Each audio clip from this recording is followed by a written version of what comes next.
Saludos a todos y buenas tardes. En presencia, bueno, la doctora Laura Daró es la que nos va a compartir con nosotros hoy. Así que estas cuestiones de la criminología, tan interesantes como ella lo relata siempre, ¿no? Como su capacidad docente y como decimos siempre, le digo, se enoja con eso, pero le digo, su generosidad intelectual. Así que bueno, Laura, tu audición. Bueno, gracias, Dani. Es recíproco, yo siempre, parece que nos tiramos recíprocamente flores, pero no, yo siempre agradezco la posibilidad de participar en IUCA, de ser una de las docentes de IUCA. Hacemos como Borges y Álvarez, nosotros, ¿viste? Así como... Sí, tal cual. Bueno, este webinar que nos convoca hoy, voy a tratar de desmitificar todo aquello de la criminología, porque aunque parezca increíble, el día a día nos atraviesa con la criminología. Yo siempre trato de hacer una diferenciación. Muchos de los que están acá presentes a lo mejor han escuchado, o han sido alumnos, o amigos, bueno, pero alguna vez me han escuchado, que siempre trato de aclarar la diferenciación que hay como primera parte entre criminología y criminalística, porque se suele confundir con muchísima frecuencia, más de lo que uno cree. Puede ser porque la raíz de ambas, criminis, tienen esa raíz en común. El origen, la etimología de la palabra criminología es un híbrido entre el griego y el latín, criminis y logos, conocimiento del crimen. Y cuando nosotros hablamos de criminología, vamos a ver que estamos hablando de una ciencia que es inter y multidisciplinaria, y dentro de esas inter y multidisciplinas con las que interactúa está precisamente la criminalística. Lo que pasa es que la criminalística, acá lo tenemos al profesor Salcedo, y dentro de los que estoy viendo al profesor Gastón Steller también, ellos perfectamente lo pueden aseverar o corroborar, que la criminalística es investigación científica del delito, o trata de responder de alguna manera a los interrogantes quién, cómo, cuándo y dónde, lugar del hecho, escena del crimen, papiloscopía, balística, rastros, documentología, y me quedo corta, ¿no? Ustedes pueden agregar mucho más específico. Y está muy relacionada también con ciencias duras, ¿no? Con la física, con la matemática, con la química. Mientras que una parte de la criminología, y ahora les voy a aclarar por qué una parte, trata de responder la pregunta que faltaba todas estas en las que intervenía la criminalística. ¿Cuál era? ¿Por qué? ¿Sí? Entonces, el quién, cómo, cuándo y dónde se lo vamos a dejar a la criminalística, y el por qué se lo vamos a ceder a la criminología. Pero ¿por qué digo que este es uno de los aspectos de la criminología? Porque también hoy en un curso que terminé de dar a las 5 de la tarde, el momento de romper el hielo y de comenzar era, ¿qué entienden ustedes por criminología? ¿Qué es criminología? Y alguno de los participantes me decía, es el estudio de los perfiles criminales, es el estudio del comportamiento del delincuente. Y yo les dije que estaban en lo cierto, que no estaban errados, que era una parte de la criminología. Eso le llamaremos el abordaje clínico, la criminología clínica, ¿sí? Estudiar al individuo como una entidad biopsicosociocultural, no extrapolarla del contexto en donde nace, crece y se desarrolla, cómo se relaciona, estudiar las motivaciones delictivas, es decir, la etiología, las causas por las cuales llega el delito, tratar de brindar un tratamiento, ¿sí?, para intentar reinsertar en la sociedad, y básicamente ese sería el enfoque clínico. Por eso a estos alumnos les dije, correcto, ese es un enfoque de la criminología. Estudiar todo lo que hace ese individuo, ese ser humano, repito, ¿no? ¿Cuál fue yo diría, el disparador que lo llevó a desviarse? ¿Sí? Pero cuando les decía recién, al comenzar esta charla, que la criminología nos atraviesa de alguna manera, aún sin percibirlo, ¿por qué les digo esto? Porque cuando nosotros escuchamos hablar de diseño de políticas criminales, se está implementando una toma de decisiones, por ejemplo, para llevar a cabo interregionalmente el hecho de combatir contra tal amenaza como puede ser la trata de personas, el crimen organizado. Eso también es criminología. ¿Por qué? Porque es política criminal. Entonces, a mí me resulta interesante plantearlo en esos términos, porque si no siempre nos quedamos con una sola mirada, o bien una mirada, yo diría, muy recortada, muy parcial de la realidad, que sería asociar criminología con Cayetano Santos Godino, el petiso orejudo, o bien con Lombroso. Entonces, si uno se detiene y hace un recorte parcial de lo que es la criminología, nos vamos a quedar con una cuestión totalmente alejada de la realidad, porque la criminología hoy en día, vista y encarada desde otro punto de vista, tiene que ver con política criminal. Y esto que les digo no es novedoso, no es un invento mío, ni muy por el contrario, sino que cuando se empieza a tomar cabal idea de las dimensiones que iba tomando la criminología con el paso del tiempo, allá por el año 1973, ¿no? Un año icónico para la criminología y para la victimología, se lleva a cabo en la por entonces Yugoslavia, en Belgrado, el 7º Congreso Internacional de Criminología.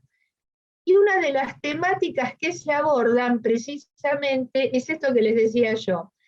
¿De qué manera? El triple enfoque de la criminología. Entonces, ¿cuál es ese triple enfoque? El enfoque clínico, de este que les acabo de hablar recién, el enfoque interaccionista, que ahora lo vamos a ver, y el enfoque organizacional, o sinónimo de política criminal, ¿sí? Entonces, recién, ahora va, fíjese, año 1973, no hace tanto tiempo atrás, teniendo en cuenta que los pensamientos o las ideas criminológicas tienen cientos y cientos y cientos de años. Hablar del año 1973, a pesar de que en este público hay gente muy joven que no estaba ni en planes, ni concebida aún, es muy poco tiempo atrás, ¿sí? Entonces les decía, en este congreso se difundió este triple enfoque con mucha visión de futuro. ¿Por qué? Porque tradicionalmente, o por decirlo de otra manera, cuando ya se empezó a encarar en forma sistematizada y muy seria todos los estudios criminológicos, estaban direccionados o enfocados a un lado biológico o a un lado médico. Es decir, los principales exponentes a lo largo de la historia han sido médicos, por eso siempre en un primer momento se hablaba de biología criminal. Después se habló también de antropología criminal, conceptos que ahora están superados. Inclusive sociología criminal, pero eso después lo vamos a desarrollar. Entonces, es bastante interesante que en este congreso ya se aúnen esos tres criterios. ¿Para qué? Para poder ya entender o empezar a entender desde ese momento en adelante que la criminología no es solamente el estudio del delincuente o de esas características endógenas y exógenas de su mundo circundante que lo llevan a desviarse, sino que hay otros elementos que son objeto de estudio de la criminología. Y es así que aparte de este enfoque clínico, que fue el que tuvo cabida en nuestro país, que se empezó a llevar a cabo a partir de los primeros años del siglo XX, más concretamente en el año 1907, a través del doctor José Ingenieros, a partir de la década del 30, de 1930, empieza a tener un avance arrollador Estados Unidos, y concretamente algunos representantes muy significativos de la Escuela de Chicago. Y ahí el tema está encarándose o direccionándose hacia lo sociológico, ¿sí? No es casual todo el fenómeno que ocurre en Estados Unidos, el surgimiento de esta escuela con tintes primeramente económicos, de economía política y de política económica, y después con esa vertiente de sociología, y ya no se empieza a ver al individuo solamente con esas características morfológicas o biológicas puramente descritas por Lombroso y los representantes de la escuela positivista, sino que se empieza a ver la gestación de otro fenómeno, de un fenómeno criminal con tintes más sofisticados, una forma de delincuencia grupal, de otros estadios o de otros estratos sociales, y se comienza a pensar de una manera diferente. Ya no se habla de un hombre estigmatizado, atávico, primitivo, que cometía los delitos porque afloraba su instinto asesino o su no evolución, ¿no es cierto? Sino que empieza a surgir este delito con tintes económicos, sofisticados, de otra estratificación social. Y ahí es donde aparece la idea de que el delito es conducta y como tal se aprende. Aparece la teoría esta de la asociación diferencial. Yo me relaciono y aprendo del primer grupo al que pertenezco, el grupo primario, el núcleo primario por esencia, por naturaleza, que es la familia, y voy reforzando ese aprendizaje dentro de esa familia y con aquellos que tengo en mis cercanías. Surge también, fíjense que ya no hablamos del delincuente solitario, violento, que cometía delitos prácticamente hasta de una forma animal, por eso hablábamos del instinto, ¿no? Sino algo más meditado, más organizado, con un tinte pecuniario, patrimonial. Y aparecen también estas figuras del delincuente de guante o de cuello blanco, quienes, amparados tras la fachada de legalidad de su propia actividad cotidiana, legal, enmascaraban, o bien esto les servía de pantalla para ocultar otro trasfondo, que era el delictual. Ahí ya empieza a aparecer yo diría, fíjense, década del 30, ¿no? De 1930, a lo mejor una organización un poco más simple, que con los años se fue sofisticando más, la idea de crimen organizado, ¿sí? En ese momento podríamos hablar de organizaciones criminales, porque todavía no tenían la estructura o la solidez que se fue dando lamentablemente a través del tiempo. Se empieza a estudiar el fenómeno de las bandas, de las subculturas, todos fenómenos que, si bien fueron marcando el siglo XX, vemos que hoy en día tienen una proyección sobredimensionada. Lo que aquello se pensó de manos de estos sociólogos tan descollantes como fueron Edwin Sutherland, Robert Merton, Albert Cohen, Goffman, bueno, seguramente me olvidaré de algunos. Creo que a lo mejor ellos no tuvieron conciencia de la proyección que iba a tener este estudio sociológico que hicieron en ese momento. Para decirles algo nomás, las subculturas que estudiaban Albert Cohen, las pandillas criminal con una caracterización muy particular del estatus de frustración, de no poder acceder a un nivel superior al que ellos vivían, ese sentido de pertenencia, esa remisión a instancias superiores que era el espíritu del grupo, de solidaridad. Con los años, esta subcultura y esta cuestión casi romantizada, aunque en realidad hablamos de pandillas, tomó una virulencia y una ferocidad descomunal, y les pongo un ejemplo que es algo que azota ya y que nosotros nos ha llegado también, que son las maras. Las maras, las pandillas de El Salvador, crimen organizado si los hay, que tienen, digamos, esa estructura de lo subcultural, ¿sí? Pero evidentemente se encargan de todo tipo de actividades delictivas. Lo que los caracteriza, o lo que los caracterizaba como, llamémosle, lo pintoresco, era el tema del tatuaje. Es decir, alguien que sabía de la temática por ahí decía, ah, sí, claro, las maras, los que se pintan, ¿no? Como que quedaba todo en un ornamento, ¿no es cierto? Un diseño, una ilustración, un lenguaje de la piel. Pero vemos que en realidad va mucho más allá, ¿no? Es crimen organizado, narcocriminalidad, venta y tráfico de armas, prostitución, y seguramente me quedo corta en muchas cosas más, ¿no? Un enfrentamiento de clicas, de familias, ¿no? Realmente aguerridos.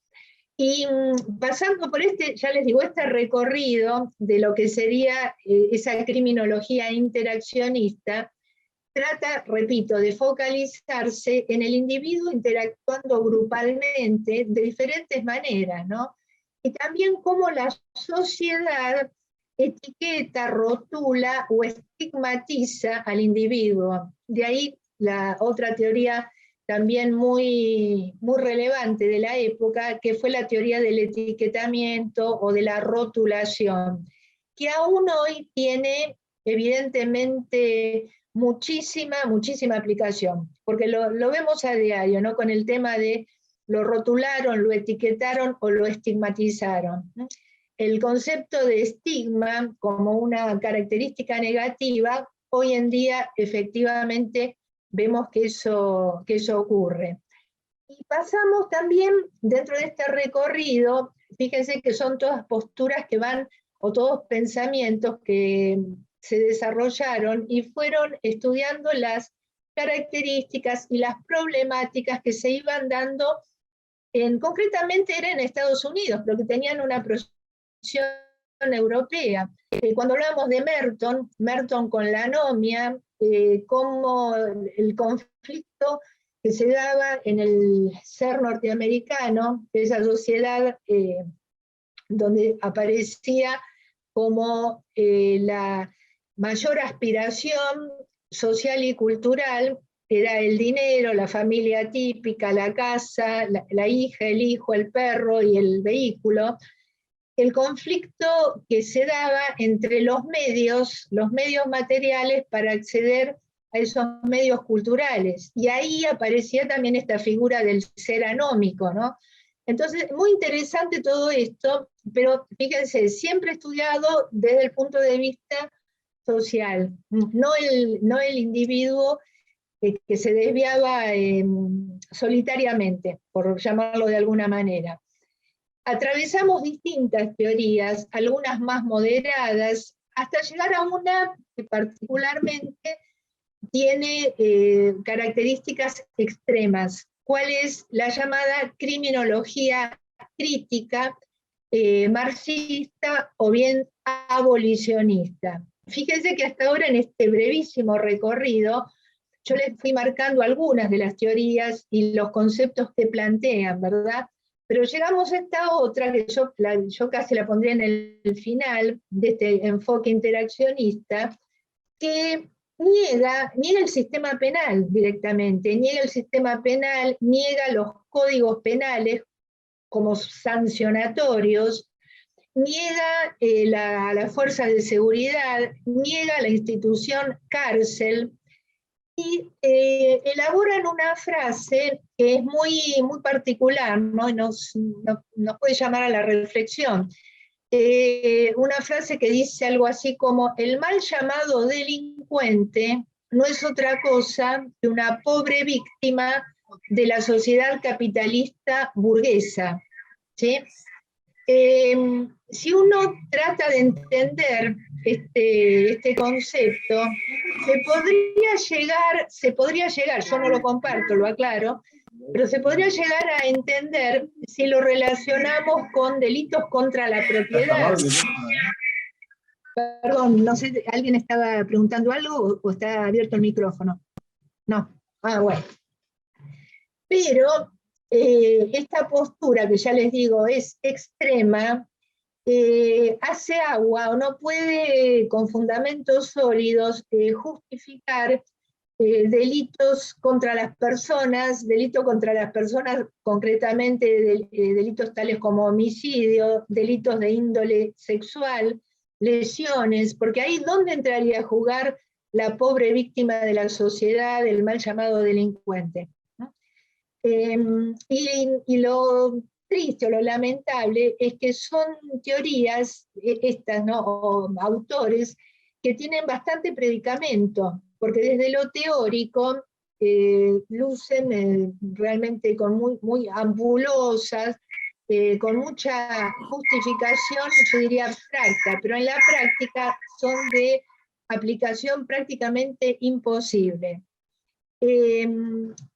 Ya lo decía Durkheim, ¿no? Que el delito es un hecho social, que no hay sociedad en donde no haya existido una cuota de delito, ¿sí?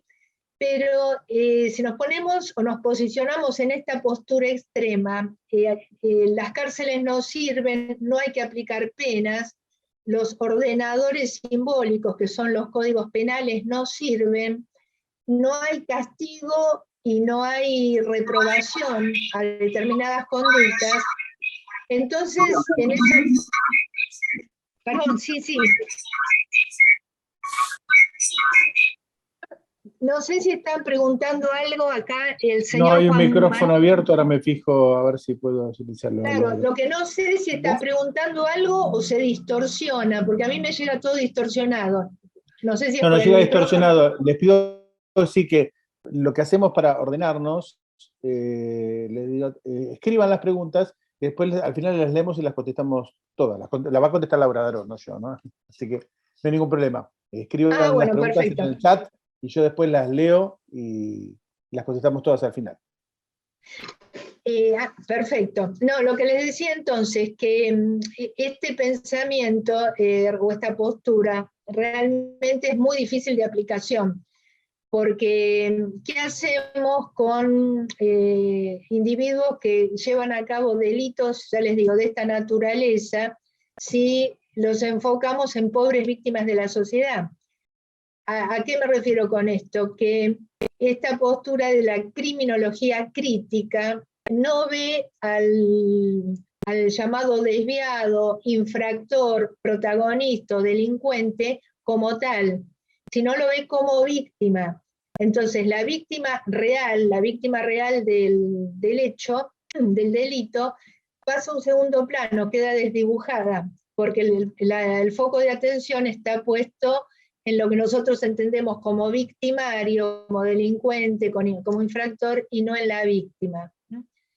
Así que es bastante complicado poder entender la aplicación de esta política respecto de lo que es la criminología, porque evidentemente tiene un tinte marcadamente tendencioso.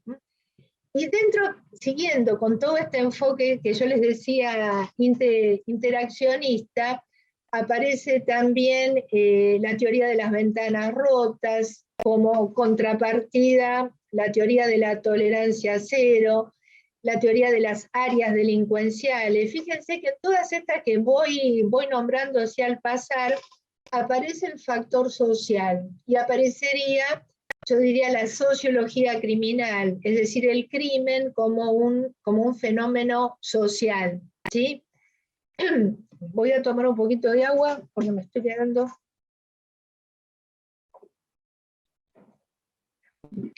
Ahí está, ahora retomo. Y como les decía hace un momento atrás, todo este enfoque interaccionista, hoy, siglo XXI, lo vemos marcadamente en muchos hechos que van sucediendo en la cotidianeidad, no cabe ninguna duda. Y el triple enfoque terminaría o culminaría con el organizacional, del que les adelanté algo.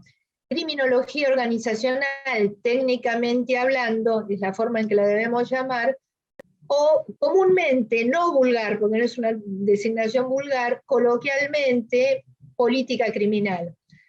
¿Qué es la política criminal? ¿O qué se entiende por política criminal? Una política pública, una política de Estado, así como lo es la política educativa y la política sanitaria, que debe prever cómo el delito repercute en la sociedad, ver los costos y los beneficios, detectar fortalezas y debilidades del sistema, ejercer el control social de tal manera que los individuos que habitan un Estado se sientan seguros y protegidos, enfocándose en la seguridad ciudadana, desarrollar todas las estrategias válidas de prevención situacional, estudiar la aparición de nuevas modalidades delictivas, capacitar al personal en esas áreas, como les decía antes, también llevar a cabo convenios interzonales e interregionales para combatir un delito que afecte a determinadas regiones. Todo eso es política criminal. Adaptar la legislación vigente, sobre todo la legislación penal vigente, a la realidad, porque el delito también es un hecho social y cultural. No podemos jactarnos de tener un código penal que no se adapte a las nuevas modalidades delictivas, ¿sí? Porque se tornaría en una ficción. Ese derecho penal tiene que ser derecho vigente, derecho positivo. Entonces vemos que, de hecho, si bien nuestro código se va adaptando a esas cuestiones, ya que no se puede castigar o no se puede sancionar o aplicar un delito de algo que no esté específicamente tipificado, vemos que lo que hace unos años atrás, qué sé yo, 30, 20 años atrás, era inconcebible, como podía ser el captar información a través de una computadora, de un ordenador, el ciberdelito, las criptomonedas, el deep web o la deep web y la dark web, cometer delitos a través de la virtualidad nos parecía algo que surgía únicamente de la mente prodigiosa de Julio Verne, y sin embargo no es así. Entonces, ciberpedofilia, hay delitos que son impensados, pero se llevan a cabo a través de computadoras, ¿sí? Entonces, evidentemente hay que trabajar en ese tema. Otra temática importantísima dentro de lo que es la política criminal o criminología organizacional es el desarrollo de mapa del delito, un mapa del delito local y un mapa del delito global, para ir detectando y tratar de ir un paso adelante de lo que es prevención. Si el mismo fenómeno delictivo ocurre, por ejemplo, en Córdoba capital, con determinadas características y haciendo una interconectividad con todo el país, algo similar ocurre, por ejemplo, en Viedma. Es decir, bueno, ¿qué medidas se utilizaron en Viedma que son muy similares a la problemática delictiva que ocurre en Córdoba capital? ¿Qué se puede hacer en conjunto? ¿Sí? Entonces, eso es política criminal. Repito, como les decía antes, prevención situacional. También un aporte importante que hace a la política criminal son las estadísticas, ¿sí? Las estadísticas criminales. Pero ¿qué ocurre? Yo a veces me permito dudar de las estadísticas en general, ¿verdad? Y también de las criminales, porque hay un factor que creo que no escapa al tema de las estadísticas criminales, que es la famosa llamada cifra negra, la cifra negra de la criminalidad. Delitos que efectivamente han sucedido, pero no han sido denunciados, por distintos motivos, ¿sí? No solamente el delito que no se puede actuar si no se denunció que se puede actuar de oficio, sino que hay un descreimiento a veces en la justicia, en la autoridad policial, no querer victimizarse o revictimizarse nuevamente al contar la situación que se vivió y se prefiere no hablar de la temática. Entonces, son hechos que sucedieron, pero no están documentados. Entonces, en una estadística no van a aparecer, pero realmente sucedieron.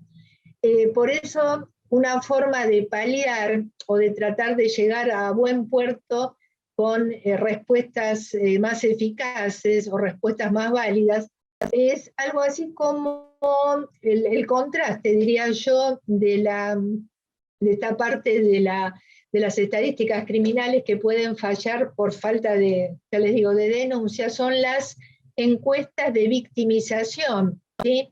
También por zonas, por barrios, por región, ir de lo micro a lo macro, preguntando en forma anónima a los vecinos cuál es la percepción de seguridad en la zona, si conocen, si han sido obviamente víctimas de delitos en lo personal, o si conocen de alguien que haya sido víctima de delitos, en qué horarios. Entonces, esto nos va dando una muestra acabada de esa idea. Casualmente, en la charla que tuve antes de este webinar, una personal policial de la Policía Federal Argentina me comentaba, ella está en Misiones, que hacen caminatas o charlas con los vecinos, a lo mejor en el interior del país, yo creo que se facilita mucho esto. Acá en la Ciudad Autónoma de Buenos Aires, por las características que tiene, si bien se hace por zona, no tiene la misma pregnancia que se puede dar en el interior del país, que hay una llegada mucho mayor, inclusive la cuestión interfuerza, ¿no es cierto? Hay una transparencia mucho más marcada que el anonimato en el que podemos estar acá en Capital Federal. Entonces, esas caminatas con la población, con los vecinos, ella misma me comentaba esto, que lo que no aparecía en los datos, en las estadísticas denunciadas, había zonas que tenían estadística cero de delito, y en las charlas, en las caminatas, donde los vecinos se acercaban y contaban y demás, aparecía que esa estadística cero no era tal, ¿no? Entonces, de alguna manera, la caminata con el personal policial suplía a esto que les decía yo, a las encuestas de victimización, porque era un decir espontáneo de parte de los vecinos, ¿sí? Y también lo que les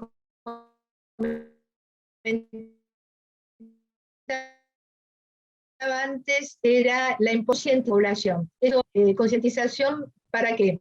Para no transformarse en víctima. ¿Sí? Eso es fundamental, en líneas generales. Hay críticas que se le hace a la política criminal o a la criminología organizacional que dicen que se enfocan tanto en el costo económico del delito, en la prevención y demás, y dejan de lado el aspecto humano, el aspecto comunitario, cultural o moral. Pero yo creo que si efectivamente se llevara a cabo una política criminal, como política, les repito, política pública, política de Estado, invertir en prevención, invertir en capacitación, yo creo que al contrario, no se deja de lado lo humano, lo moral, sino que lo que se hace es en pos de lo otro, ¿no? Como llevado al plano de lo educativo y de lo sanitario lo mismo, si se invirtiera como corresponde en planes a corto, mediano y largo plazo en educación y salud, evidentemente no pasarían muchas de las cosas que uno ve que pasan, ¿sí? Así que este sería, digamos, el planteo de esta criminología organizacional. Y algo que me resulta también muy interesante es darles una aproximación a una definición de criminología que a mi modo de ver es muy interesante. Y ahora les voy a explicar por qué. Es una definición que ha elaborado un autor español, Antonio García Pablos de Molina, y él se focaliza en 4 elementos que tienen como objeto de estudio la criminología.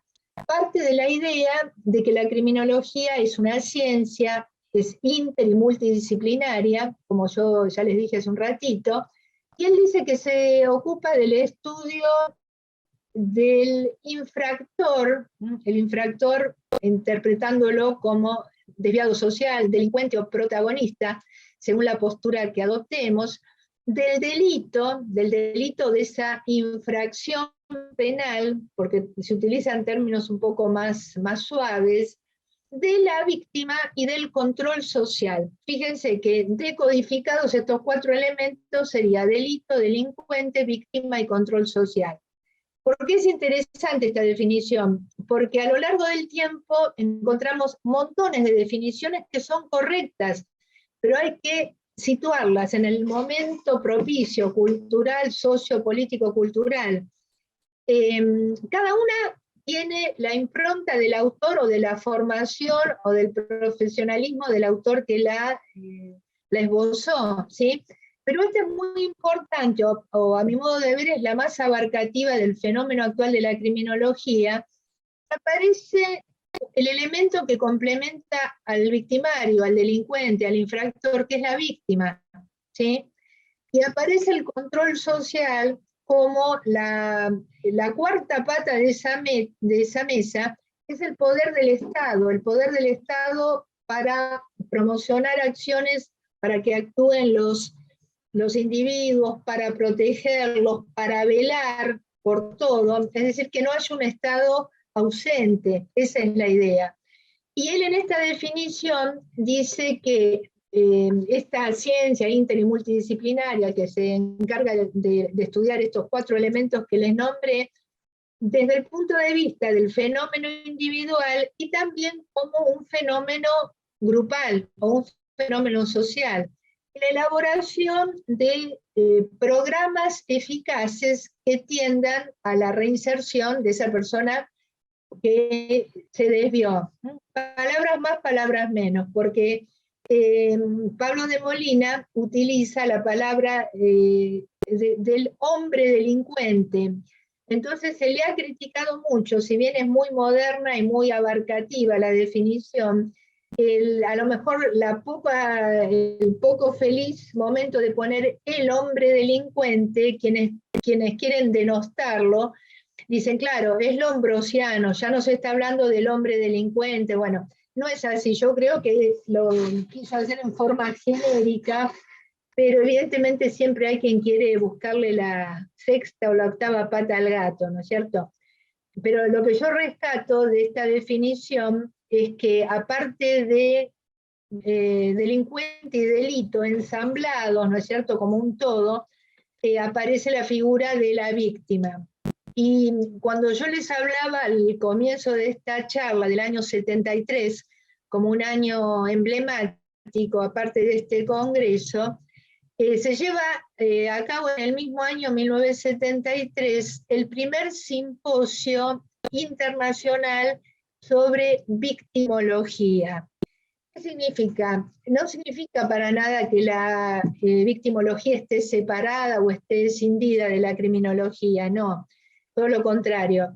Es algo así como que la hija menor adquirió la mayoría de edad y empieza a valerse por sus propios medios. Tal fue la importancia de este primer simposio que comenzó ya a vislumbrarse los alcances de la victimología como ciencia, estudiar la víctima en sus consideraciones psicológicas, sociales, morales, el grado de victimización, clasificaciones victimales. ¿Por qué? Porque a lo largo de la historia, si nosotros buceamos, que esto es parte del curso, ¿no? Hoy no me daría el tiempo para hablar, si buceamos en la historia de la criminología, siempre la mirada estuvo en el victimario, ¿sí? Pero de la víctima nunca se hablaba, porque la víctima siempre pasaba a un segundo plano. ¿Por qué? Porque era la que no alcanzaba el prime time, no alcanzaba la brillantez. ¿Por qué? Porque era la muerta, la abusada, la robada, la estafada, etcétera, etcétera. Entonces siempre la mirada estaba puesta en el delincuente, ¿no?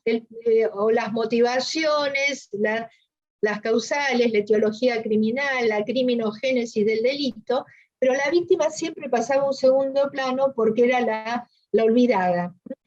Y cuando nosotros vemos todo el tema de victimología, las clasificaciones victimales, vemos que el surgimiento o el reforzamiento de la victimología comienza post Segunda Guerra Mundial. ¿Por qué? Por las secuelas trágicas que dejó la Segunda Guerra Mundial y concretamente todo lo que tiene que ver con el nazismo, los campos de concentración, víctimas totalmente ajenas a la confrontación bélica, ¿no es cierto? Entonces, curiosamente, a raíz de este hecho trágico, los dos principales exponentes o padres o precursores de la victimología provienen del ámbito judío y del ámbito alemán. Es decir, se unieron en este dolor o en este punto de vista resiliente desde el dolor, desde la adversidad de haber vivido esas situaciones. ¿Qué se podía hacer con las víctimas? Es decir, desde brindarle apoyo a la víctima sobreviviente por los traumas postbélicos, aquella gente que había quedado totalmente desguarnecida, mutilada, el estrés postraumático, y cómo seguir adelante después de haber afrontado situaciones de esa naturaleza. Entonces, a partir de este momento, ya les digo, el surgimiento de las ideas o la sistematización comienza o se empieza tímidamente a elaborar después de la Segunda Guerra Mundial, pero se corporiza o va tomando impulso o fuerza a partir del año 1973. Y en nuestro país hay una representante muy importante, no solo de criminología, sino de victimología, que es la profesora Hilda Marchiori, cordobesa. Está hace unos cuantos años radicada en México, pero viene muy seguido a nuestro país, y todo lo relativo a la víctima, a la victimización, a la ayuda que se le puede dar a la víctima, tuvo un gran empuje, los logros que ella realizó y todas las, llamémosle, las batallas intelectuales que libró para darle un posicionamiento a la víctima. Sin ir más lejos, fíjense ustedes que a lo largo de la literatura, del arte, del cine, de la ficción, grandes obras, en general, ¿no? Obras de distinta índole, ponen el punto de atención en el victimario y no en la víctima. Es difícil, ¿no? Habría que buscar, ¿no? Hacer como un trabajo de investigación qué obra se dedica a la víctima. Sin ir más lejos, hace unos años atrás se hizo una película sobre la vida de Robledo Puch, ¿sí? El Ángel. Hace unos años atrás se hizo un musical de Lander, Chilla, sobre la vida de Gilla Murano. Otra película de bastante reciente data, El robo del siglo, ¿sí? Hace unos años, Pasajero de una pesadilla, era la vida de lo que ocurrió después con los hermanos Joclender, ¿no? Entonces, Bonnie and Clyde, me voy acordando sobre la marcha, ¿no es cierto?, de algunas películas. Recientemente estrenada en Netflix, una miniserie sobre Jeffrey Dahmer, el carnicero de Milwaukee. Y me quedo corta, seguramente afloran un montón de otras películas de esta naturaleza. Y de la víctima, ¿qué pasó con las víctimas? Yo suelo tener un trabajito que es una forma de interactuar con los alumnos, que les proyecto unas imágenes de víctimas para ver si conocen de quién se trata, ¿no? Entonces, generalmente nadie sabe. Y después le pongo el nombre y apellido, claro, y ahí, asociándolo con el victimario, aparece. Es decir, Gladys MacDonald era Gladys MacDonald de Barreda, por ejemplo, ¿sí? Y cuestiones así que son interesantes, ¿por qué? Porque parecería que desde un punto de vista morboso o enfermo, esto lo dicen los especialistas, los psicólogos y también los psiquiatras.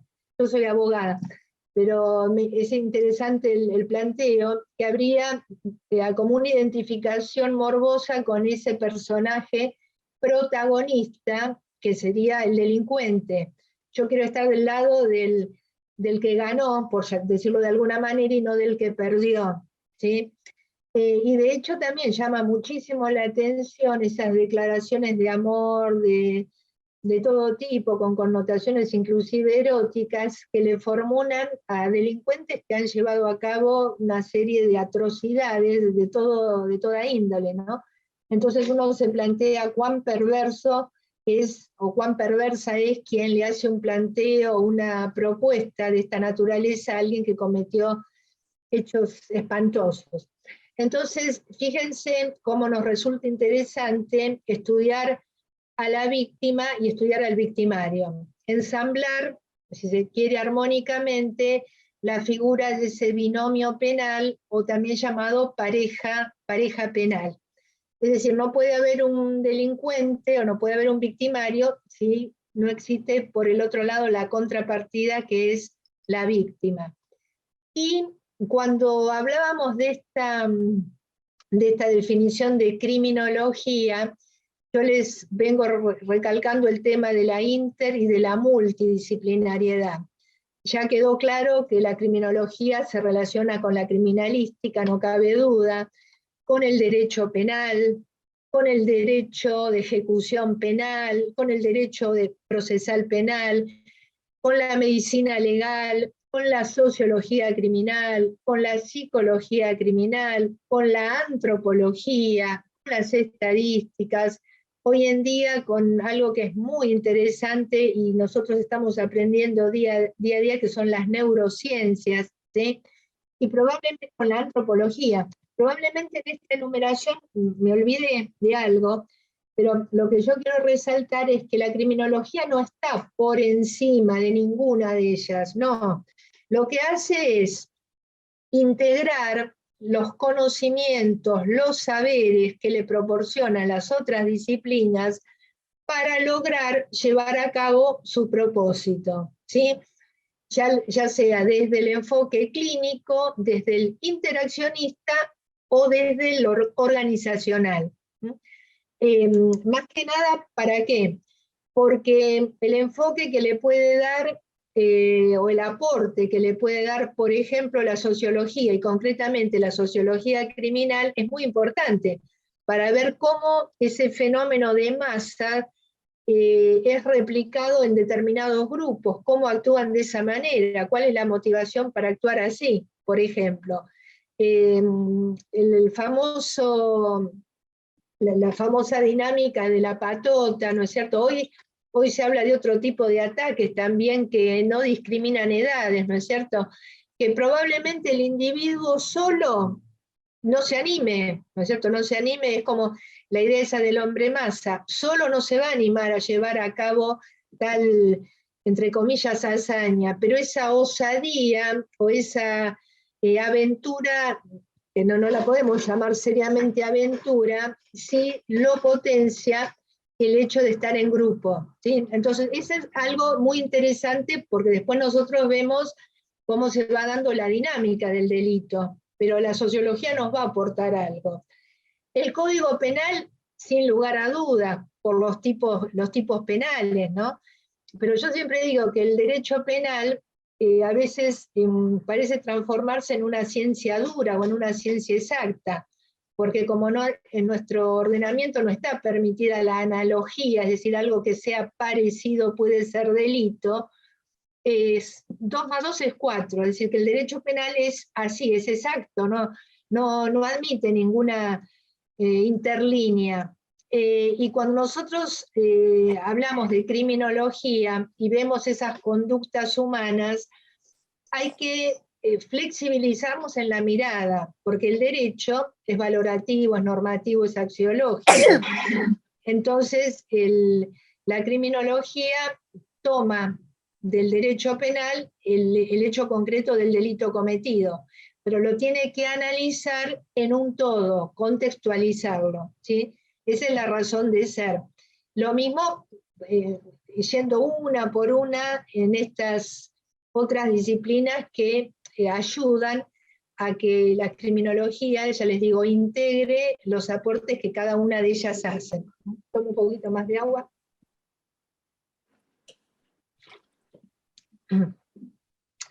Y también, recién cuando les hablaba de víctima y victimario, cuando nosotros hablamos y decimos delincuente en sentido genérico, delincuente femenino o delincuente masculino, nos queda claro la idea, ¿no? Alguien que cometió un delito.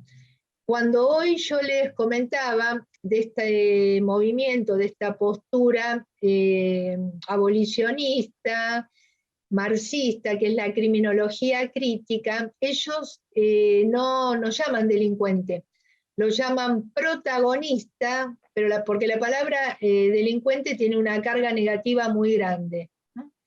Entonces se habla de protagonistas, tampoco se habla de delito, se habla de transgresión o de falta. Cuando nosotros hablamos también de delincuentes, ellos hablan de personas implicadas, pero fíjense la misma palabra, protagonista. Lo que yo les decía antes, la víctima termina siendo un coprotagonista, no cabe ninguna duda. Pero lo que ellos no quieren, bajo ningún punto de vista, es que a este, llamémosle desviado, ¿sí?, asocial, se lo etiquete o se lo rotule, porque dice que la misma sociedad es la que crea el rótulo, la que estigmatiza y refuerza en ese individuo su condición de desviado. Es decir, que la persona en sí misma no se ve como tal, sino que es la misma sociedad la que refuerza esa idea y la hace que la incorpore, esa idea de desviación. Y obviamente, ya les digo, de la víctima no se habla. Y finalmente, no sé si tengo tiempo, Dani, porque yo ahora miré el reloj, yo seguía hablando y no miraba el reloj. Sí, puedo, bueno. También creo que merece un párrafo. Estaba muteado, seguí tranquila, estamos en tiempo. Lo único que tenemos que darle un ratito para que se hagan unas preguntas. Para que bueno, porque yo siempre digo que trato de apelar a mi capacidad de síntesis, pero es difícil. Hay una parte que es muy importante, o por lo menos yo considero importantísima, que es la criminología en Argentina. Yo les nombré al doctor José Ingenieros, hablé del año 1907, cuando comienza a funcionar en nuestro país, a nivel mundial, eso es lo que aclaro, a nivel mundial, el primer lugar donde se estudió sistematizadamente al delincuente, aplicando un tratamiento de abordaje. Esto lo hizo el doctor José Ingeniero. José Ingeniero era italiano, era Giuseppe Ingegneri, pero en el año 1910, cuando se cumplían los 100 años de la Revolución de Mayo, él se nacionalizó argentino, pero él era italiano. Y el trabajo que él hizo, implementó una forma de abordaje que con los años se conoció como el programa de José Ingenieros. Él utilizaba una metodología que era propia del lenguaje médico, ¿sí?, etiología, clínica y terapéutica. Es un lenguaje que nosotros escuchamos mucho cuando vamos al médico, pero él lo refirió al estudio del delincuente.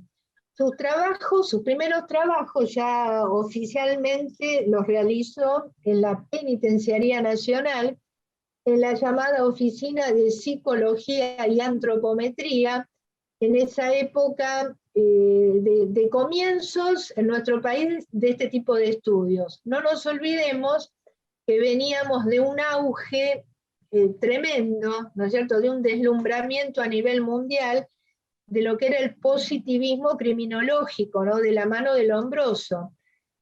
Obviamente que este enfoque clínico tiene que ver con el positivismo, ¿en qué punto? En el punto de que estudiaba el caso, estudiaba al individuo, en ese sentido de la comprobación empírica, fáctica, es un método positivista.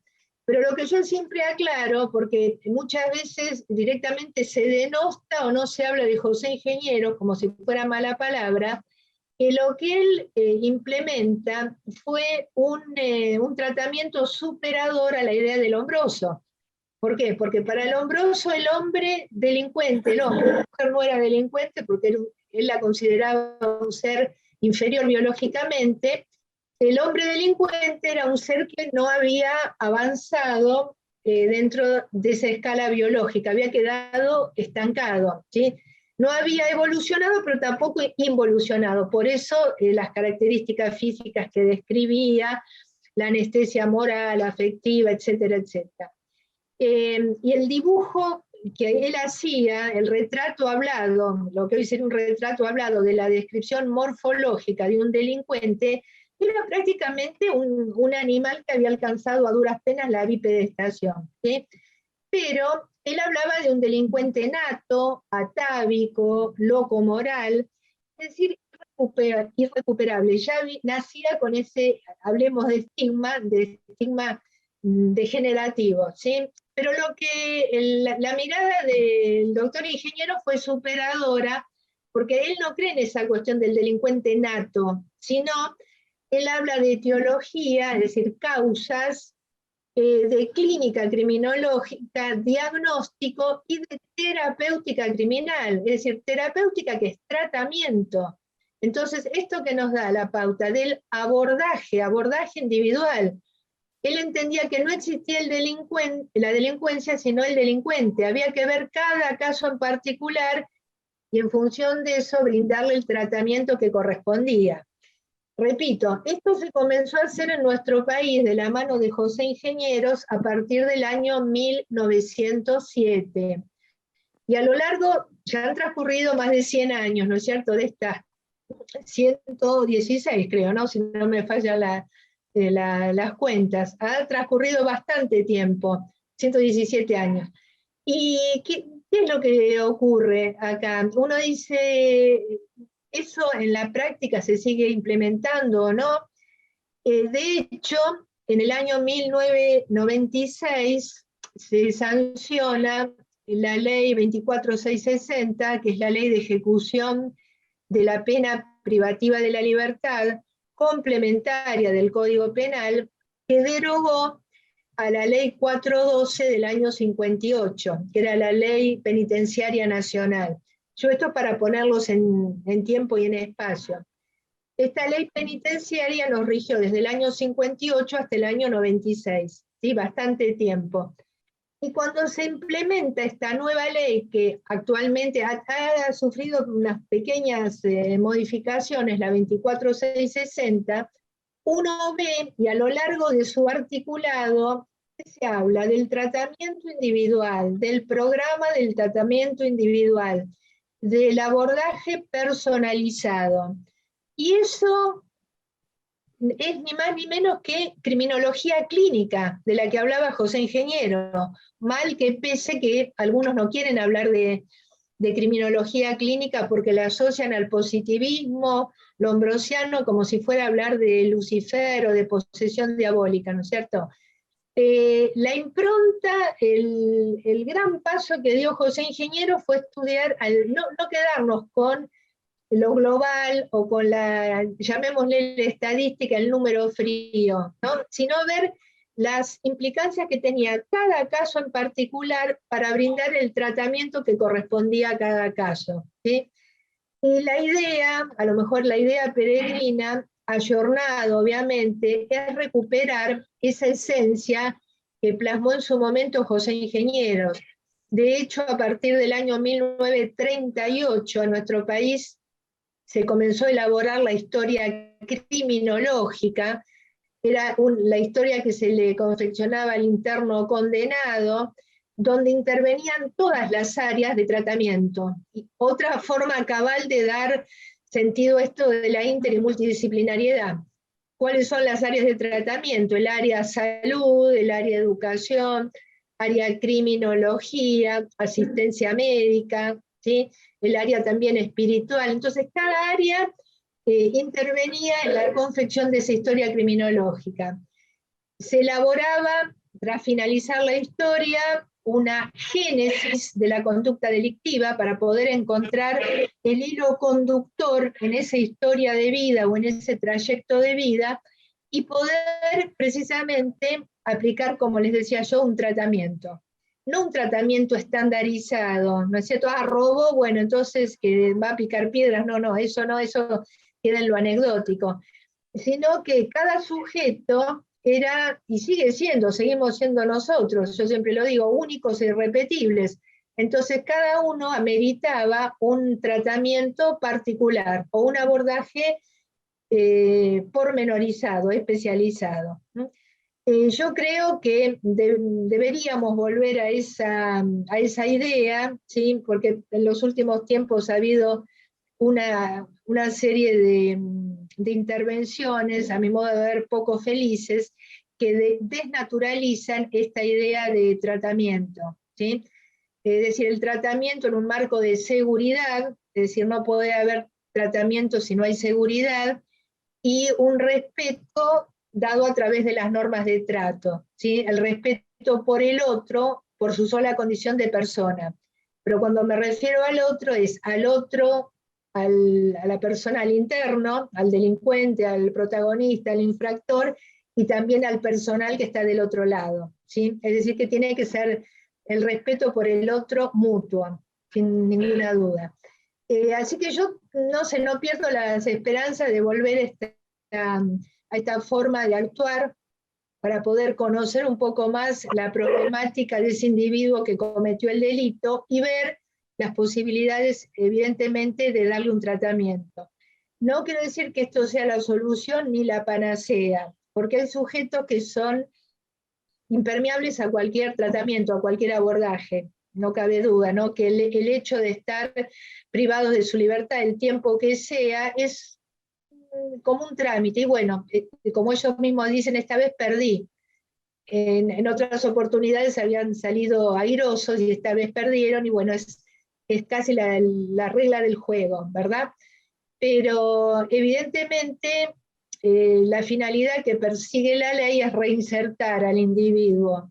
Ya no se habla de readaptarlo, de resocializarlo, ni de rehabilitarlo, porque esas re que les acabo de nombrar, o cuando se habla del paradigma re, parecería que implica, cuando hablamos de rehabilitación, una enfermedad preexistente o una adicción, ¿sí?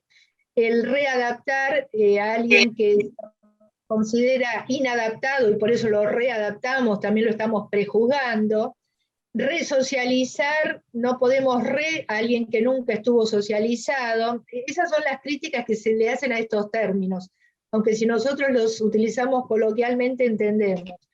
Entonces, la palabra que aparece es reinserción, porque la idea es que ese individuo forma parte de un entorno mucho más amplio, que es la sociedad, como si fuera, yo hago el ejemplo gráfico de un rompecabezas, donde cada individuo forma parte de un todo, ¿no?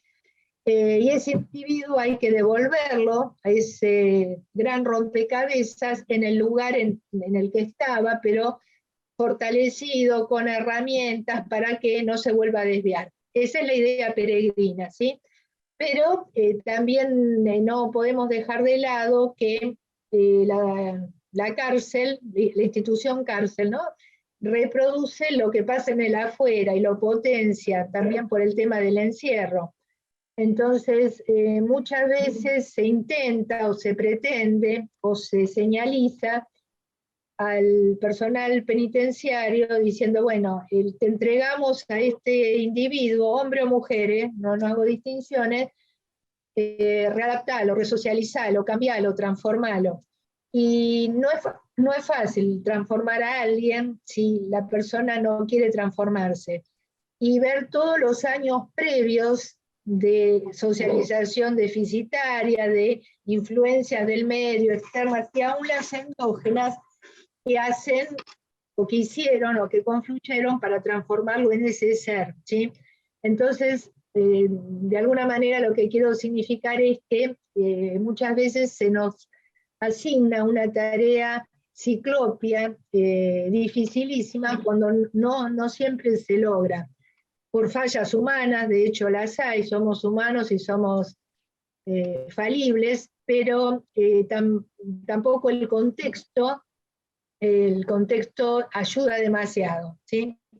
Pero bueno, da para hablar muchísimo, queda mucho obviamente en el tintero, traté de hacer un vuelo rasante por muchas de las temáticas, ¿no? El tema es apasionante y da para hablar muchísimo, muchísimo tiempo.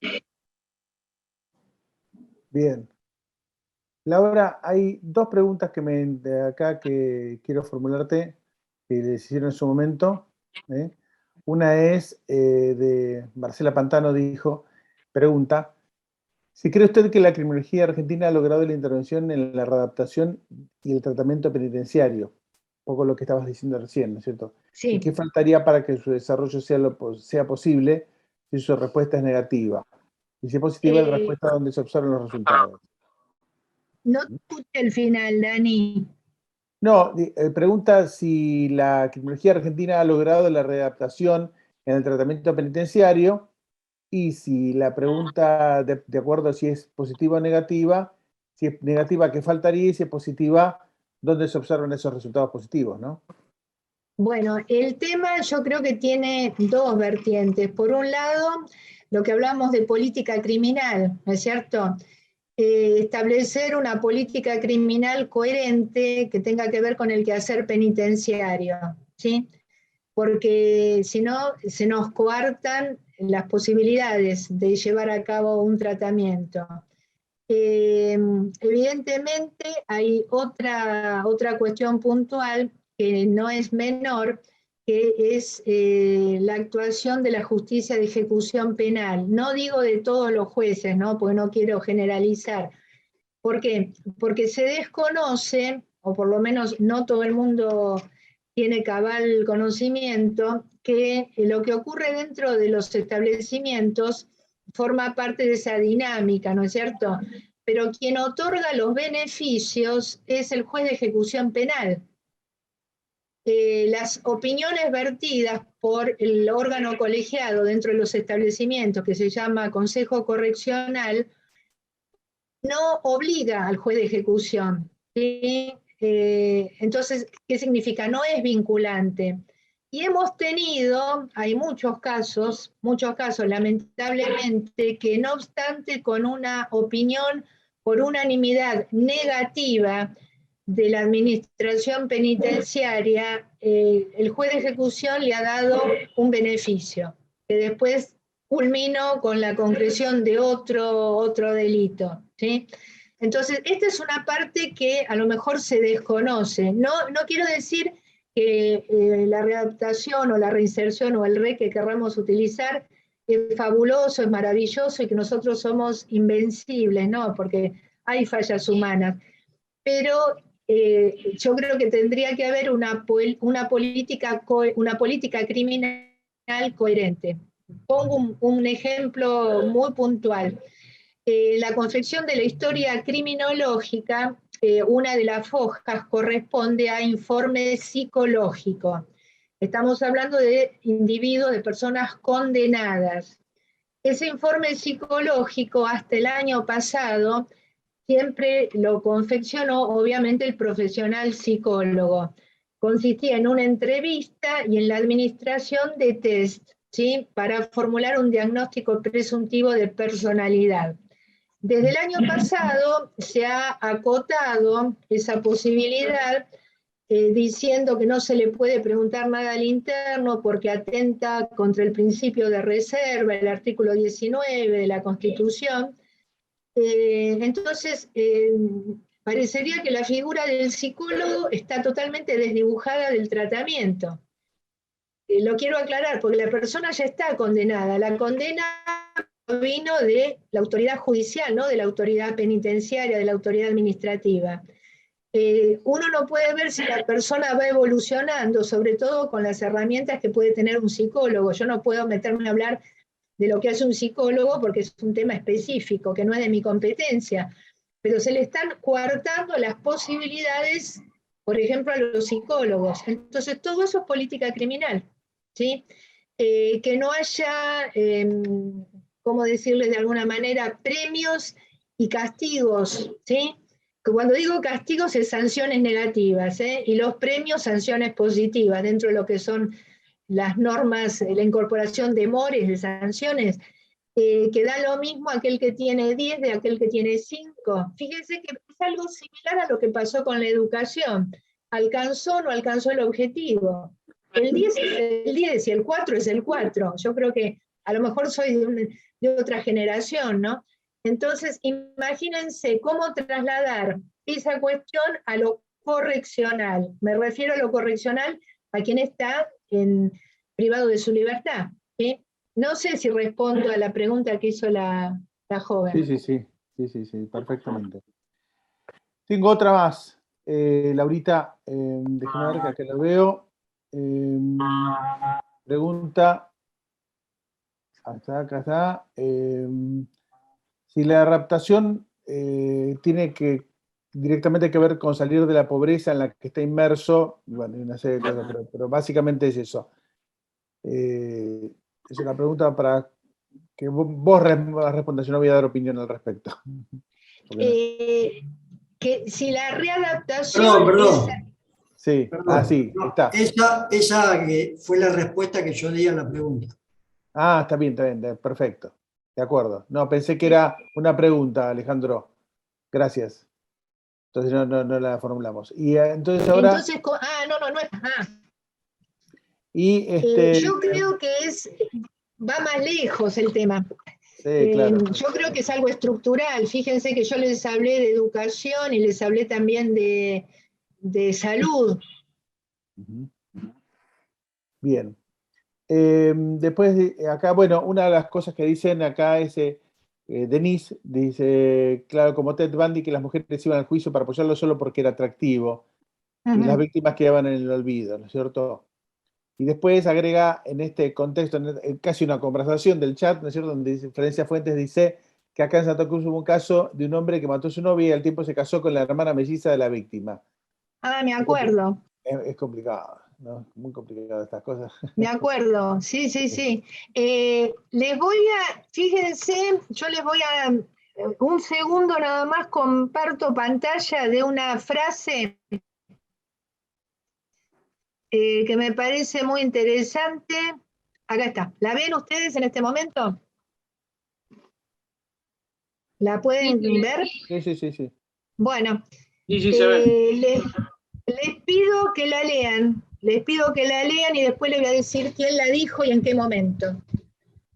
Ahí se ve que la dijo Tomás Moro. Ahí se lee. Bueno, sí. Yo pensé que, yo pensé que no se veía, no importa. No, se ve toda tu pantalla. Se ve toda, yo pensé que se veía nada más que esta. Bueno, fíjense, en el año 1516, esto lo escribe Tomás Moro cuando escribe Utopía. Y el segundo párrafo, ¿no? El Estado debe encaminar sus esfuerzos para combatir esas causas, ¿no? La guerra, la ociosidad, todo lo que hablaba arriba. Porque el delito es justamente una manifestación de todo eso. Hay que acabar con la miseria, impulsar la educación, asegurar la estabilidad social. Eso es lo que conduce a la vida ideal, ¿sí? Él escribe esto tras visitar los Países Bajos. En ese momento él estaba en Inglaterra, ¿no? y se encuentra con una realidad que lo deslumbró y lo perturbó en ese momento. Entonces decide escribir Utopía, que era una crítica despiadada al sistema imperante inglés, que le costó su vida, ¿verdad? Pero ese segundo párrafo hay que incrementar el tema o fortalecer la educación. Son cuestiones básicas, no es nada nuevo, esto es del año 1500, miren los años que han pasado. Yo creo que es estructural, tiene que ver con un tema fundamental de educación. Si no hay voluntariedad política, repito, una política de Estado para educar, yo creo que después lo otro ya falla por añadidura, ¿no? Es mi opinión personal. Sí, es así, es así. Una última pregunta que la formula Liliana Rojas, que dice: mi consulta es sobre las carreras afines a la criminología, ya que en su mayoría la oferta académica apunta a la criminalística. Últimamente, y gratamente me he enterado, que se están cursando no solo diplomaturas, sino carreras, es verdad, porque siempre apunta todo a la criminalística, y cuando los alumnos a veces no están muy enfocados, y dicen, sí, yo quiero ir a estudiar criminalística, después se deslumbran con la criminalística, pero lo que querían era criminología. Y últimamente hay oferta académica. Antes la licenciatura en criminología era de posgrado y se cursaba acá en Buenos Aires en la UBA, en la Facultad de Derecho. Después, en un tiempo, hace unos años atrás, se cursó como especialización también de posgrado en la Universidad de El Salvador. Y hace unos años atrás, ya como carrera de grado, en ese momento era licenciatura en criminalística y criminología en la Universidad del Litoral. Lo que sí hay muchos posgrados. Yo por lo menos tengo entendido que en la Universidad de Quilmes se cursa, en la Siglo XXI también, en la de Lomas de Zamora, y probablemente hay bastante oferta académica, Sí, que aquí antes no Sol había. Agustina Suárez dice: yo curso en la licenciatura en criminología en la Universidad de Río Negro, ¿no? Y ya justamente está en proceso de tesis. Ella, Ah, ¿cierto? bien, bien. Buen Disculpen, dato. perdón que me meta en el audio, ¿puedo interrumpir? Por supuesto, Mateo. ¿Qué tal? ¿Cómo les va? Buenas noches. No tengo entendido esto de dónde es que se puede estudiar acá en Argentina, porque yo por lo menos no encontré criminalística acá. Yo estoy estudiando criminología y criminalística en UTEL, que está en México. Sí, acá criminalística, la carrera de criminalística está en varias universidades.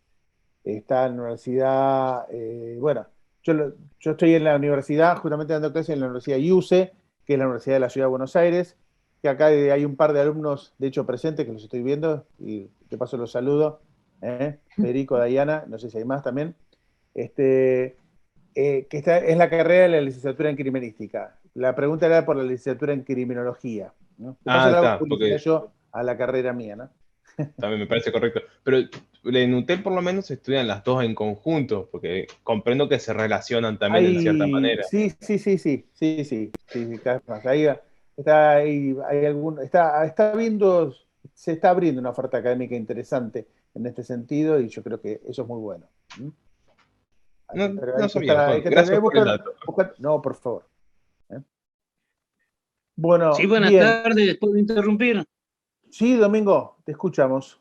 Sí, no, quería volver sobre el tema de don José Ingenieros, donde habla la doctora sobre la educación, las políticas de Estado que hacen a que vamos con un buen rumbo, que dicho sea de paso, vamos en retroceso con la criminología por el aspecto de las malas políticas de Estado.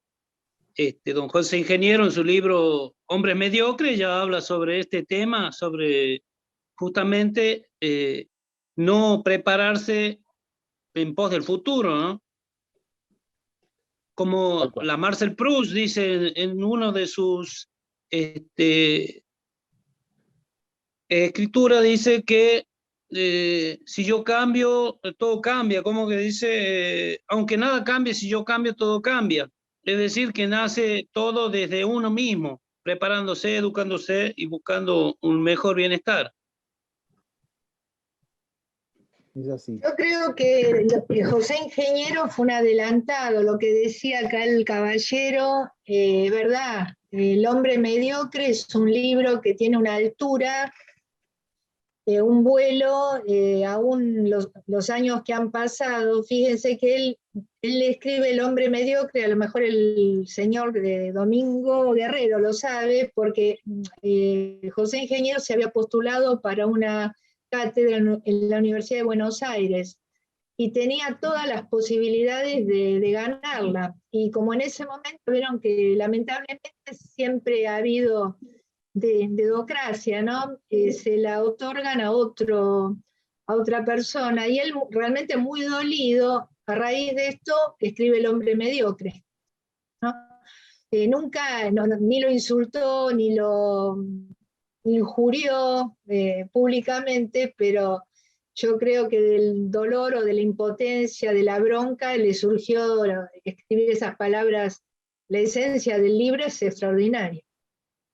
Y no lo insultó, lo trató de mediocre. Lo destrozó, pero bueno. Que es peor, ¿no? Totalmente, Mucho peor. totalmente. Claro, obviamente. Muchísimas gracias. Excelente. Gracias a vos, Gracias, Domingo, por favor. gracias. Bueno, creo que bueno, la que nos Si está no hay acá controlando es Eleonora, que está con el cronómetro, así que... Buenas tardes, Laura, buenas tardes a todos. Bueno, yo soy Eleonora Loé, la secretaria académica de UCAN, presento porque me conecté tarde. Hay dos preguntas que quisiera responder. Buenas tardes, doctora. Buenas tardes. Una es si quedaba grabada la charla, sí queda grabada, y les van a estar enviando desde el mismo mail, desde la AMA, el link seguramente cuando lo suban al canal de YouTube. Y lo otro es si hay certificación, que preguntaban también en el chat, y si se les va a enviar por mail la certificación de este encuentro. Y lo que sigue, Eleonora, sería el tema del curso. Sí, claro, por supuesto. Esta es la antesala al curso de criminología que va a dictar la doctora Laura Daró, que comienza ahora el 20. De nada, Karina. Bueno, nada, solo palabras de elogio, Laura. Bueno, muchas gracias. Yo, como le decía hace un ratito, trato a veces de englobar la mayoría de los temas y acotarlos, ¿no? Porque un tema lleva al otro, pero bueno, esa es la idea, de tratar de que sea llevadero y por lo menos que se entienda un poco a qué apunta la criminología, ¿no? Así es. Yo, mientras tanto, cuando vos hablabas, Laura, Sí. entre las cosas que me puse a hacer fue repasar cuáles eran los nombres, pues no me los acordaba todos, de las víctimas de Robledo Puch, que fueron 11 homicidios, más las violaciones, más otras 12, otras tantas hechos de tentativa de homicidio, ¿no es cierto? Que es importante, es cierto, se recuerdan muchos casos, se recuerdan los casos por los nombres de los autores, de los homicidas, y pocas veces recordamos los nombres de las víctimas, ¿no es cierto? Yo creo que tenemos que, es una cuestión cultural, claramente, ¿no es cierto? O que también tiene que ver con la cuestión de marketing periodístico, ¿no es cierto? Es mucho más atractivo, ¿no es cierto? El demonio, ¿no es cierto?, que cualquiera de las víctimas. Uh-huh. Sí, es así. A lo mejor vos, que en ese momento, no, eras muy chico también. Yo, no, gracias, Lau. No. Somos es muy buena, Laura, ¿eh? Es buena, Laura. Bueno, año 72 estaba en el secundario todavía, es verdad. Yo también, por eso. Sí, no, éramos chicos. sea, todo lo que conocí lo conocí a través del conocimiento periodístico que se tuvo del caso, ¿no es cierto? Claro, Del claro, no, estudio no, del pero hecho muy posterior, ¿no? yo digo por tu métier, en tu rol profesional, por Ah, ahí no, por mi edad, tuviste. bien. No, no, por la edad no, porque somos contemporáneos, no me Sí, meto sí. por eso, porque sabía que no, pero por ahí, por eso te digo, tu desempeño laboral, tuviste más Claro. posibilidades de acceder a los No, detalles, ¿no? sí, se comentó mucho, trabajé con muchos policías que habían trabajado en el caso, ¿no Claro. es cierto? Desde otra perspectiva, con otra policía en ese momento, pero lo que hacían era justamente lo que comentaban siempre, era que cuando lo veían o tuvieron la oportunidad de verlo personalmente, ellos mismos pensaban, "Ah, acá metieron preso a cualquiera, mirá, este chico va a ser el demonio que ellos están describiendo". Ese era el comentario de los policías viejos, policías, ¿no es cierto? O sea, esta cuestión, otra vez, positivista, donde tiene que tener cara de homicida, cara de delincuente, ¿no es cierto? Si no, no lo es.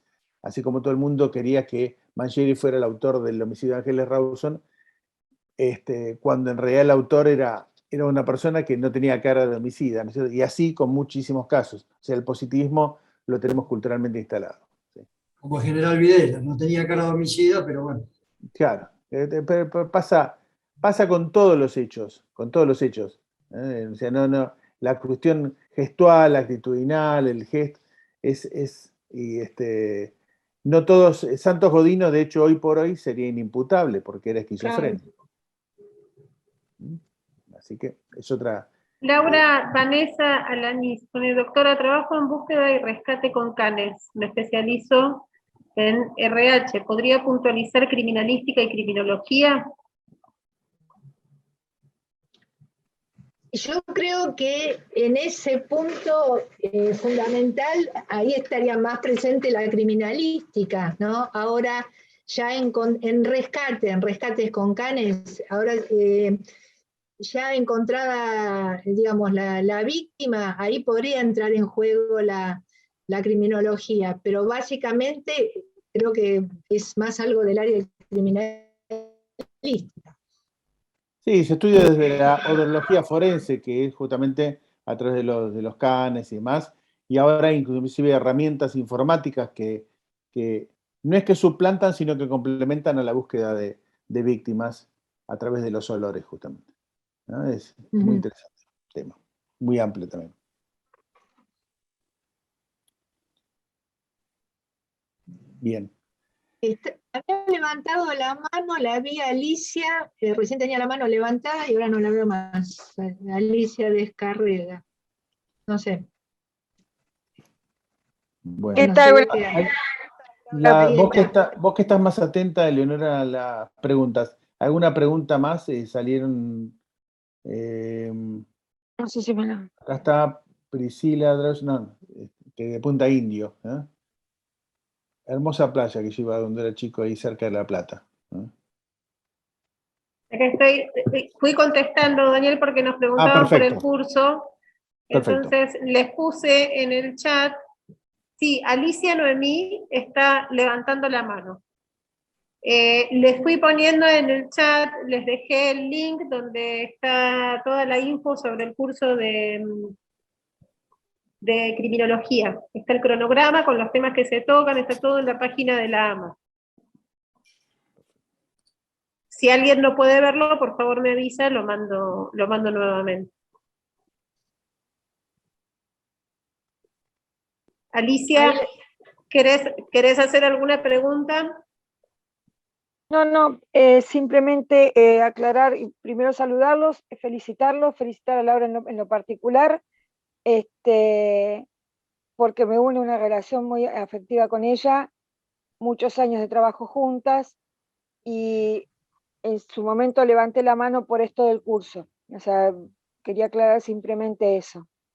Bueno, y felicitar nuevamente a todos. Muchísimas gracias, Alicia. Hola, Como Alicia. decía, en el chat dejé la información de el link donde figura, de la página de la AMA, donde figura toda la info del curso. Si quieren lo repito, por las dudas, para que lo quede un poquito más abajo. Y lo envío nuevamente.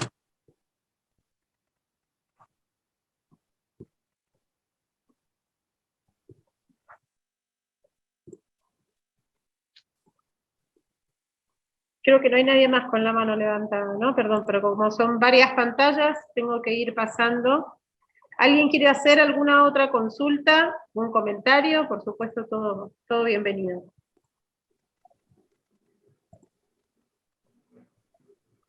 Perdón, ¿el curso puede ser para todas las personas? Es decir, ¿con el título secundario se puede hacer el curso? Sí, sí, señor. ¿Y qué tiempo dura el curso? A ver.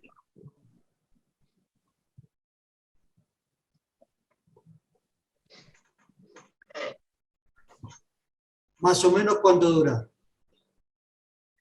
Ahí estoy abriendo el cronograma. Ah, bueno, perdón. No, por favor.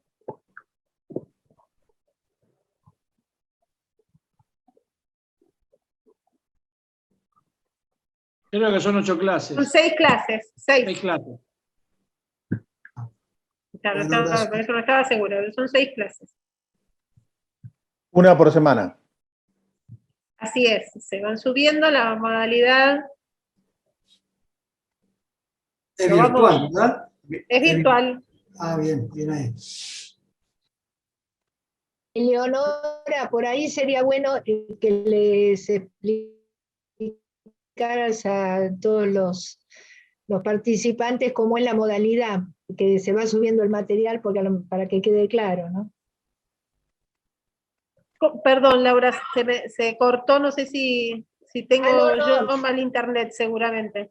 No, les decía que a lo mejor sería interesante explicarles a los participantes cómo es la modalidad del curso, que si bien son 6 encuentros, cómo es el tema de la subida del material y la clase de intervención, eso.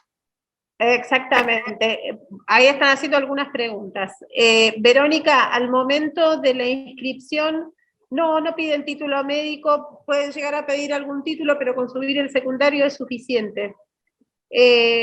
Becas se otorgan, hay que mandar becas, medias becas generalmente, para que podamos llegar a más personas.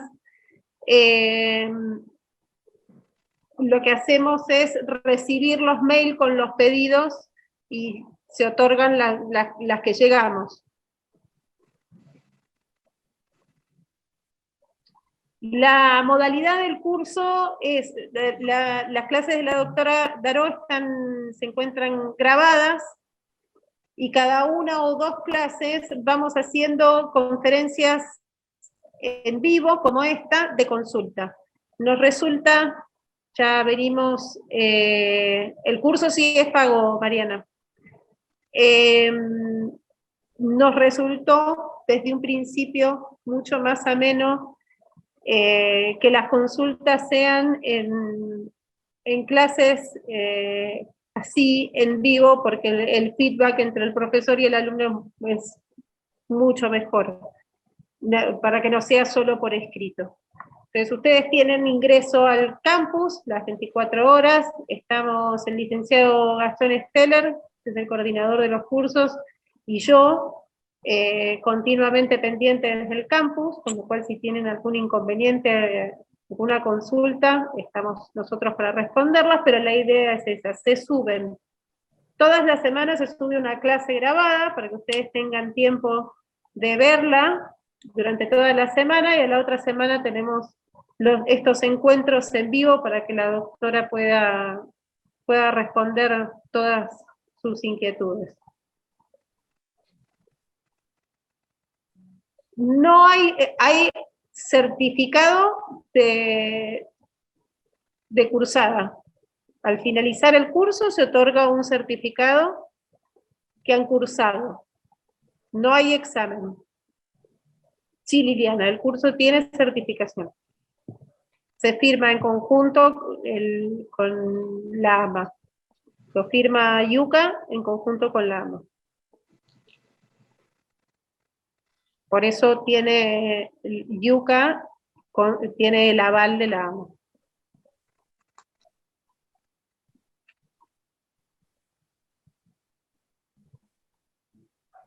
Hay alguien que preguntó.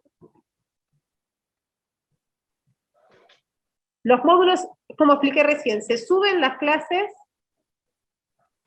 al campus y tienen una vez que se habilitan las clases, ustedes ya quedan, les queda abierta y pueden verla cuantas veces quieran. El único requisito es que para ver la clase siguiente tienen que haber visto la clase anterior, para mantener, por supuesto, el hilo de las clases.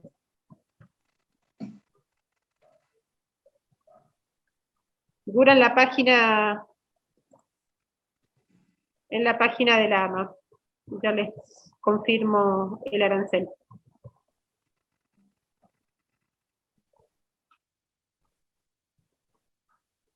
$6.500.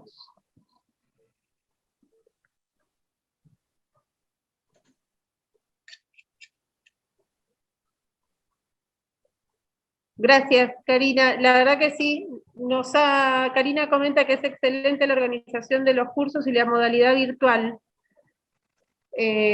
Nos ha permitido llegar a muchísimos países y además de toda la República, ¿no? Por supuesto.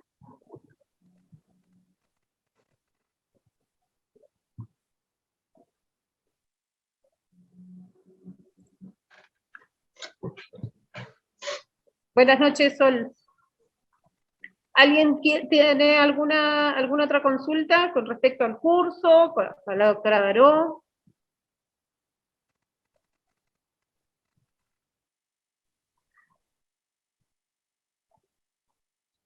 ¿6.500 es la totalidad del valor del curso? Son 3 cuotas. 3 cuotas de 6.500. Así es. Ah, bueno.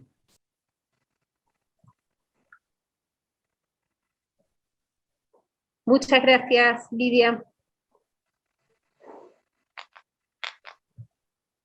Yo agradezco, Laura, pero son todos elogios para vos. Gracias a todos por participar, ¿no? Por estar este rato, dejar de lado cuestiones, actividades. Lo veo ahí a Víctor que está levantando la mano. Víctor Hugo Fernández.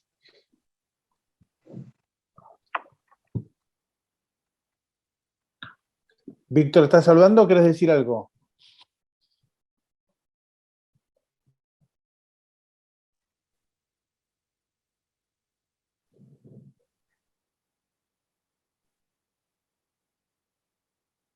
No se ve Bueno, que yo me permito leer este comentario. Un curso Sí. a cargo de la doctora Daró es garantía de profesionalismo, experiencia y conocimientos. Y bueno, claramente ese es el motivo por el cual está Laura en Tiucan, ¿no? Además de ser una maravillosa persona. Gracias. Sí, buenas tardes, perdón la interrupción. No, estaba en cierta forma aplaudiendo, parece que salió una mano como pidiendo permiso, pero estaba aplaudiendo la disertación de Laura. Te mando un beso, Laura, y saludos al resto del panel. Muchas gracias. Muchas gracias. Gracias, Víctor Hugo. Gracias, Víctor, gracias. Un beso para vos. Bueno, Laura, Daniel. Bueno. Vamos cerrando, yo creo que las palabras de cierre son tuyas, Laura. Yo Bueno, aprovecho y los saludo a todos. Yo también. Muchísimas gracias por estar. Muchísimas gracias, Laura. Como siempre, un placer. No, muchas gracias, Laura. Repito, gracias a ustedes por la posibilidad, gracias a todos los que han participado y espero que por lo menos haya quedado medianamente clara cuál es la idea de la criminología hoy y que para aquellos que a lo mejor no conocían demasiado, les despierte esa inquietud de conocer un poco más. Ya con eso me doy por satisfecha. Pero gracias por la participación en todo sentido, por la escucha y por la intervención. Así que de nuevo, Cuente con eso. Cuente con eso, doctora. Muchas gracias, Alejandro, muchas gracias.